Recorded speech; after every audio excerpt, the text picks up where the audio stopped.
नमस्कार दोस्तों। आज हम चलेंगे रामा मेहता की लिखी हुई एक बहुत ही मशहूर नॉवल इनसाइड द हवेली की दुनिया में। इस एक्सप्लेनर में हम इस कहानी के हर पहलू को आसानी से समझेंगे। क्या है इसका ट्रेडिशन और मॉडर्निटी का कॉन्फ्लिक्ट और क्या है इसका आखिरी मैसेज। तो चलिए शुरू करते हैं एक बहुत ही पावरफुल कोट से।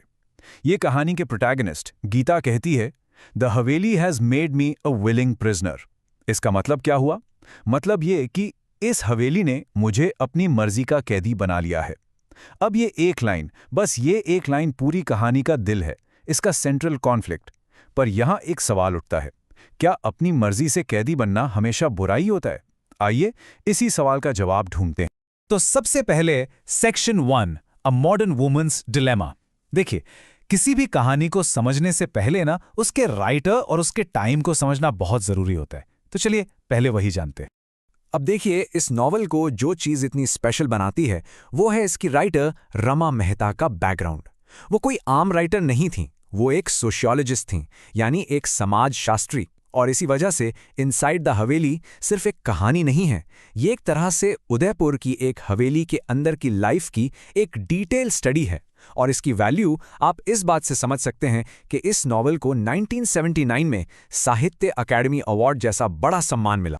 तो इस नॉवल का मेन आइडिया, इसका कोर कॉन्सेप्ट क्या है? सोचिए, एक तरफ है गीता जो बॉम्बे से आई है, पढ़ी लिखी है, बिल्कुल मॉडर्न सोच की, और दूसरी तरफ है उसकी शादी जो होती है उदयपुर के एक बहुत ही ट्रेडिशनल एरिस्टोक्रेटिक फैमिली में। बस पूरी कहानी इसी टकराव के बारे में है, ट्रेडिशन और मॉडर्निटी का टकराव। और ये सब हम गीता की नज़रों से देखते हैं। चलिए अब आते हैं सेक्शन 2 पर, the Haveli a golden cage, यानी एक सोने का पिंजरा। अब हम गीता के साथ उस हवेली में एंटर करेंगे और देखेंगे कि कैसे ये जगह जो बाहर से इतनी खूबसूरत लगती है उसके लिए एक ज़बरदस्त कल्चर शॉक बन जाती है। इस स्लाइड पर आप गीता की दो अलग अलग दुनिया को कंपेयर कर सकते हैं। एक तरफ मुंबई, आज़ादी, पढ़ाई लिखाई, खुली सोच, और दूसरी तरफ उदयपुर की हवेली। यहाँ क्या था? यहाँ था पर्दा का सख्त नियम जिसमें औरतों को पर्दा करना पड़ता था, मर्दों से अलग रहना पड़ता था, और कम्युनिकेशन बिल्कुल बंद। हर चीज के लिए अजीब से नियम और कायदे कानून थे। और ये कोट उस जमाने की सच्चाई को सामने लाता है। ये उस पेट्रियार्कल सिस्टम को दिखाता है जिसमें गीता को सांस लेना भी मुश्किल लग रहा था। कोट कहता है, हवेली में मर्दों को भगवान की तरह ट्रीट किया जाता था। वही मालिक थे और उनकी जरा सी भी इच्छा एक कमांड होती थी। आप इमेजिन कर सकते हैं, गीता दिन के वक्त अपने खुद के हस्बैंड से भी ढंग से बात नहीं कर सकती थी, इतने नियम थे। तो शुरू में गीता के लिए हवेली एक कैद खाने जैसी थी, एक जेल। लेकिन फिर एक छोटा सा बदलाव आता है। जब उसकी बेटी विजय पैदा होती है तब उसे अपने इन-लॉज, खासकर सास-ससुर से अचानक इतना सपोर्ट मिलता है जिसकी उसने कभी कल्पना भी नहीं की थी। और बस यहीं से उसकी सोच बदलनी शुरू होती है। वो सोचने लगती है, क्या ये परंपरा की दीवारें उतनी भी सख्त नहीं हैं जितना वो समझती थी?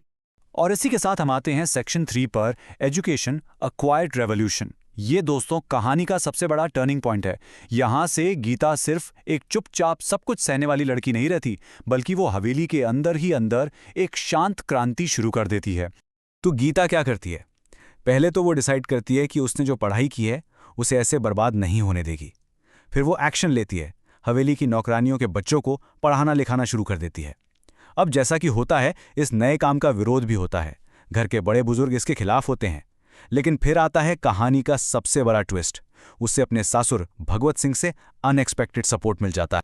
तो आज़ादी क्वाइट रेवोल्यूशन के 3 मेन हीरो कौन थे? पहली, खुद गीता जो मॉडर्न चेंज का चेहरा थी। दूसरे, उसके father in law Bhagwat Singh, वो एनलाइटन ट्रेडिशन को रिप्रेजेंट करते हैं, यानी ऐसी परंपरा जो वक्त के साथ बदलना जानती हो। वो समझ गए थे कि अगर हवेली को बचाना है तो उसे बदलना ही पड़ेगा। और तीसरी, सीता, सर्वेंट की बेटी, जो फ्यूचर का सिंबल है। वो पहली लड़की थी जिसे एजुकेशन मिली, जो गीता के इम्पैक्ट को दिखाती है। अब आते हैं कहानी के अगले पड़ाव पर, section 4, from prisoner to guardian. यहाँ हम गीता का फाइनल ट्रांसफॉर्मेशन देखेंगे। कैसे एक लड़की जो खुद को कैदी समझती थी अब उसी हवेली की गार्डियन, उसकी रक्षक बन जाती है। ये टाइमलाइन गीता की पूरी जर्नी को आसानी से समझाता है। देखिए, पहले अराइवल, जब वो आती है तो बिल्कुल अकेली फंसी हुई महसूस करती है। फिर मदरहुड, जब वो माँ बनती है तो उसे कम्युनिटी और परिवार की वैल्यू समझ आने लगती है। उसके बाद एजुकेशन, जिसके जरिए वो एक चेंज एजेंट बनती है। और फाइनली लीडरशिप, जब वो हवेली की नई मिस्ट्रेस, नई मालकिन का रोल एक्सेप्ट कर लेती है। और अब हम वापस आते हैं उसी पहले कोट पर, याद है, the Haveli has made me a willing prisoner. लेकिन अब इसका मतलब पूरी तरह से बदल चुका है। अब विलिंग प्रिजनर यानी अपनी मर्जी का कैदी होने का मतलब घुटन नहीं है, बल्कि इसका मतलब है उस हवेली के लिए प्यार, एक जिम्मेदारी, एक अपनापन। अब वो हवेली उसके लिए जेल नहीं, उसका घर है जिसे वो छोड़ना नहीं चाहती। तो चलिए अब फाइनल सेक्शन की तरफ बढ़ते हैं।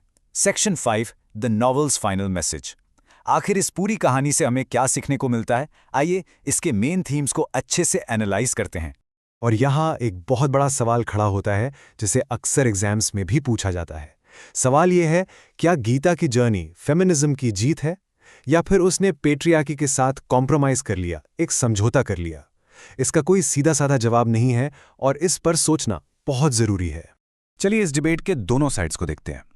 एक तरफ कुछ लोग कहते हैं कि गीता ने एजुकेशन का इस्तेमाल करके औरतों को एम्पावर किया, सिस्टम को अंदर से रिफॉर्म किया।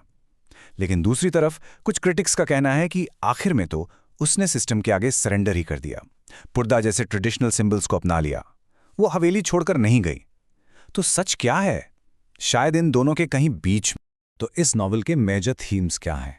सबसे बड़ा थीम है ट्रेडिशन वर्सेस मॉडर्निटी का।